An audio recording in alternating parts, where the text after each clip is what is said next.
સૌથી પહેલા દોસ્તો આપણે વાત કરીએ તો બે સિસ્ટમ થઈ સક્રિય તો આગામી 5 દિવસ ભારે તો ગુજરાતને માથે ફરી એક વખત એકસાથે બે સિસ્ટમો સક્રિય થઈ છે, જેના કારણે હવામાન વિભાગે રાજ્યમાં ફરી એકવાર આગામી 5 દિવસ માટે ભારે વરસાદની આગાહી કરી છે। તો આ ઉપરાંત દરિયાકાંઠાના વિસ્તારોમાં 35 થી લઈને 45 કિલોમીટર પ્રતિ કલાકની ઝડપે પવન પણ ફૂંકાવાની શક્યતા હોવાથી 3 દિવસ માછીમારોને પણ દરિયો ન ખેડવાની સૂચનાઓ આપી છે। તો આજે પણ સૌરાષ્ટ્રમાં દરિયાઈ વિસ્તારો તેમજ દક્ષિણ અને સૌરાષ્ટ્રમાં અતિભારે વરસાદની શક્યતાઓ છે। તો દોસ્તો તમારા વિસ્તારમાં પણ વરસાદી માહોલ છે કે નહીં, ફટાફટ નીચે કોમેન્ટમાં અમને જણાવજો। તો દોસ્તો બીજા સૌથી મોટા સમાચાર સામે આવ્યા છે। ખેડૂતો માટે 350 કરોડના પેકેજની થઈ જાહેરાત। તો રાજ્યના કૃષિ મંત્રી રાઘવજીભાઈ પટેલે પૂરથી ખેડૂતોને થયેલા નુકસાન માટે 350 કરોડની માતબર રકમનું કૃષિ રાહત પેકેજ જાહેર કર્યું છે। તો ગુજરાતના કેટલાક જિલ્લાઓમાં જુલાઈ માસમાં ભારે વરસાદથી વ્યાપક પ્રમાણમાં નુકસાન થયું હતું। તો 45 તાલુકાઓમાં 272 કરતાં વધારે ટીમોની રચના કરીને વિગતવાર સર્વે હાથ ધરાયો હતો, જ્યારે જેના આધારે આશરે 1.50 લાખથી વધુ અસરગ્રસ્ત ખેડૂતોને સહાય આપવામાં આવશે। તો SDRFના નિયમો પ્રમાણે 33% વધુ નુકસાન હોય તેને જ સહાય મળશે।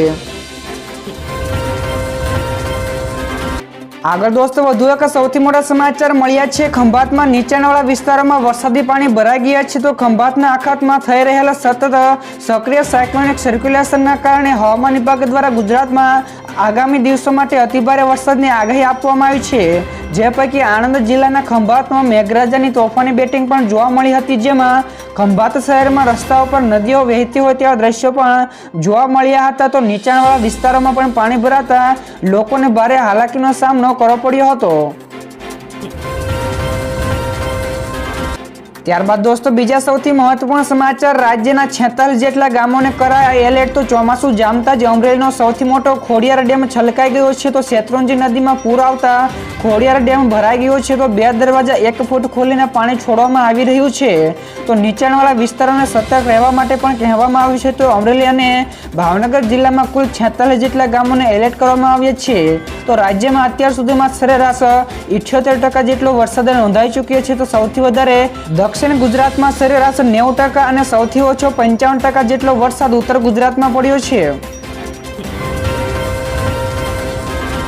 ત્યારબાદના દોસ્તો બીજા સૌથી અગત્યના સમાચાર મળ્યા છે। સરકાર ભોગવશે સારવારનો સંપૂર્ણપણે ખર્ચ। જી હા દોસ્તો, આરોગ્ય મંત્રી ઋષિકેશ પટેલે આરોગ્ય વિષયક મહત્વપૂર્ણ જાહેરાત કરી છે।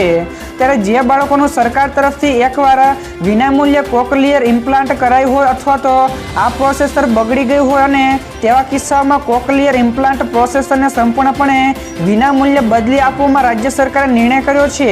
તો આ પહેલા પણ રાજ્ય સરકાર દ્વારા કુલ રકમના 90% અને વાલી દ્વારા 10% ફાળો આપવાનું નક્કી કરાયું હતું, ત્યારે હવે ફરી એકવાર સરકારે સંપૂર્ણપણે ખર્ચ ઉઠાવવાની જાહેરાત કરી છે। ત્યારબાદ દોસ્તો આ સિવાયના બીજા સમાચારની ઝડપથી વાત કરવામાં આવે તો ત્રિપુરામાં વરસાદી આફત 22 લોકોના મોત થયા છે। તો 17 લાખથી વધારે લોકો પ્રભાવિત પણ થયા છે। જ્યાં દોસ્તો ઉત્તર પૂર્વીય રાજ્ય ત્રિપુરામાં ભારે વરસાદ, પૂર અને ભૂસ્ખલનના કારણે 17 લાખથી વધારે લોકો પ્રભાવિત થયા છે, જ્યારે 22 લોકોના મોત થયા છે। તો 65,000 લોકો 450 જેટલા રાહત શિબિરોમાં સ્થળાંતરિત પણ થયા છે। તો 5 દિવસમાં 1900થી વધારે ભૂસ્ખલન થયાની ઘટના પણ મળી છે। તો ગૃહમંત્રી અમિત શાહે પણ ત્રિપુરાના સીએમ સાથે ટેલિફોનિક વાત કરી છે અને સાથે જ એનડીઆરએફની 4 ટીમો પણ બચાવ કામગીરીની મદદ માટે મોકલવામાં આવી છે। તો જેણે રાહત બચાવ કાર્ય પણ શરૂ કરી દીધું છે।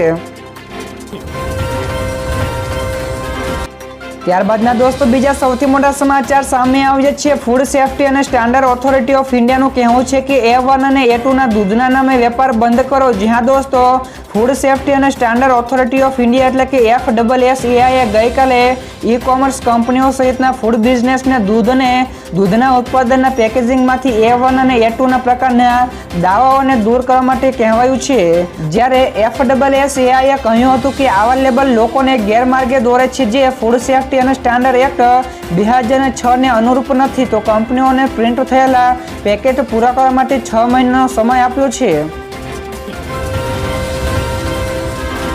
ત્યારબાદના દોસ્તો આગળ વધુ એક સૌથી મોટા સમાચાર સામે આવ્યા છે। 3 વખત હેલ્મેટ વિના પકડાય તો લાયસન્સ કેન્સલ। જ્યાં દોસ્તો ગુજરાત હાઈકોર્ટમાં અમદાવાદ શહેરની ટ્રાફિક સમસ્યા, બ્રિજની ડિઝાઇન, ગ્રીન કવર જેવા મુદ્દાઓ પર સુનાવણી ચાલી રહી છે। તો હાઈકોર્ટ સરકારની ઝાટકણી કાઢતા કહ્યું હતું કે અમે લોકોને હેલ્મેટ પહેરતા નથી જોયા। તો અમદાવાદના લોકોને નિયમો તોડવાની મજા આવે છે, તો હેલ્મેટ વગર 3 વખત પકડાય તો તેનું લાયસન્સ અમુક સમય માટે સસ્પેન્ડ કરો। તો કોર્ટે આ સિવાય વિશેષમાં કહ્યું હતું કે શહેરનું પ્લાનિંગ 2 વર્ષ માટે નહીં પણ 50 થી 100 વર્ષ માટેનું થવું જોઈએ। તો દોસ્તો ફટાફટ આગળના બીજા સૌથી મહત્વપૂર્ણ સમાચાર મળ્યા છે। કોલેજના વિદ્યાર્થીઓના અકસ્માતે મૃત્યુ ઉપર સરકાર ચૂકવશે વીમા કવચ। જ્યાં દોસ્તો કોલેજમાં અભ્યાસ કરતા વિદ્યાર્થીઓને ગુજરાત સરકારની શહીદ વીર કિનારીવાલા યોજના હેઠળ આવકની કોઈ મર્યાદા વગર વીમા કવચ આપવામાં આવે છે। તો શિક્ષણ રાજ્યમંત્રીએ વિધાનસભામાં જણાવ્યું હતું કે કોલેજમાં અભ્યાસ કરતા વિદ્યાર્થીઓનું અકસ્માતે અવસાન થાય તો વાલીઓને યોજના હેઠળ 1 લાખ રૂપિયાનું વીમા કવચ પૂરું પાડવામાં આવે છે। તો વર્ષ 2023-24માં 17 જેટલા વિદ્યાર્થીઓના વાલીઓને સહાય પણ ચૂકવવામાં આવી હતી। ત્યારબાદના દોસ્તો બીજા સૌથી અગત્યના સમાચાર સામે આવ્યા છે। સપ્ટેમ્બર માસથી વસ્તી ગણતરીની શક્યતા છે। જ્યાં દોસ્તો દેશમાં સપ્ટેમ્બર માસથી જ વસ્તી ગણતરી શરૂ થઈ શકે છે, તો જેને પૂર્ણ થવા માટે 2 વર્ષ પણ લાગી શકે છે। જો કે વસ્તી ગણતરી અંગે સરકાર દ્વારા કોઈ પણ સત્તાવાર પુષ્ટિ કરવામાં આવી નથી। તો છેલ્લે વસ્તી ગણતરી વર્ષ 2011માં કરવામાં આવી હતી। તો 1881 થી દર 10 વર્ષે વસ્તી ગણતરી કરવામાં આવી રહી છે। તો પરંતુ 2021માં કોરોનાના કારણે વસ્તી ગણતરી મોકૂફ રાખવામાં આવી હતી। ત્યારબાદ દોસ્તો આ સિવાયના બીજા સમાચારની આગળ વાત કરવામાં આવે તો અદાણી ગ્રુપ અંબુજા સિમેન્ટમાંથી 2.84% હિસ્સો વેચશે। જ્યાં દોસ્તો અદાણી ગ્રુપ બ્લોક ડીલ દ્વારા અંબુજા સિમેન્ટમાંથી 2.84% હિસ્સો વેચવાની તૈયારી કરી રહ્યું છે। તો અદાણી ગ્રુપની ટ્રેડ એન્ડ ઇન્વેસ્ટમેન્ટ ફર્મ હોલ્ડરિંડ ઇન્વેસ્ટમેન્ટ્સને 6.99 કરોડ શેર વેચીને ₹4,200 કરોડ એકત્ર કરવા માંગે છે। તો મીડિયા રિપોર્ટ્સમાં આ માહિતી આપવામાં આવી છે, જે પ્રમાણે આ ડીલ શુક્રવારના રોજ થશે। તો હોલ્ડર ઇન્ડ ઇન્વેસ્ટમેન્ટ્સમાં હાલમાં અંબુજા સિમેન્ટમાં 50.90% હિસ્સો પણ ધરાવે છે। ત્યાર પછી દોસ્તો બીજા સૌથી મહત્વપૂર્ણ સમાચાર મળ્યા છે। બોત્સવાનામાં 2492 કેરેટનો રેર હીરો મળ્યો છે। જ્યાં દોસ્તો દક્ષિણ આફ્રિકન દેશ બોત્સવાનાની એક ખાણમાંથી 2492 કેરેટનો છેલ્લા 100 વર્ષનો સૌથી મોટો હીરો મળી આવ્યો છે। તો એક કેનેડિયન માઇનિંગ કંપનીએ ડાયમંડ માઇનિંગમાંથી આ બહુમૂલ્ય હીરો શોધી કાઢ્યો છે। તો ગુરુવારે પ્રદર્શિત કરાયેલો આ હીરો વિશ્વનો બીજો સૌથી મોટો હીરો છે। તો અગાઉ 1905માં દક્ષિણ આફ્રિકામાંથી જ 3106 કેરેટનો કલિનન ડાયમંડ મળી આવ્યો હતો। તો દોસ્તો ફટાફટ આગળના બીજા સૌથી અગત્યના સમાચારની વાત કરવામાં આવે તો દેશમાં ગુજરાતે આ કરી બતાવ્યું। જ્યાં દોસ્તો સાયબર ક્રાઇમનો ભોગ બનેલા લોકો માટે સારું કામ કરાવ્યું છે। તો આ માટે ગુજરાત પોલીસની ટીમે માત્ર 20 જ દિવસમાં 2.58 લાખથી વધુ બેંક ખાતાઓ અનફ્રીઝ કર્યા છે। તો સમગ્ર દેશમાં મોટી સંખ્યામાં બેંક ખાતાઓ અનફ્રીઝ કરવામાં ગુજરાત પહેલા સ્થાને બિરાજમાન થયું છે। તો વર્ષ 2024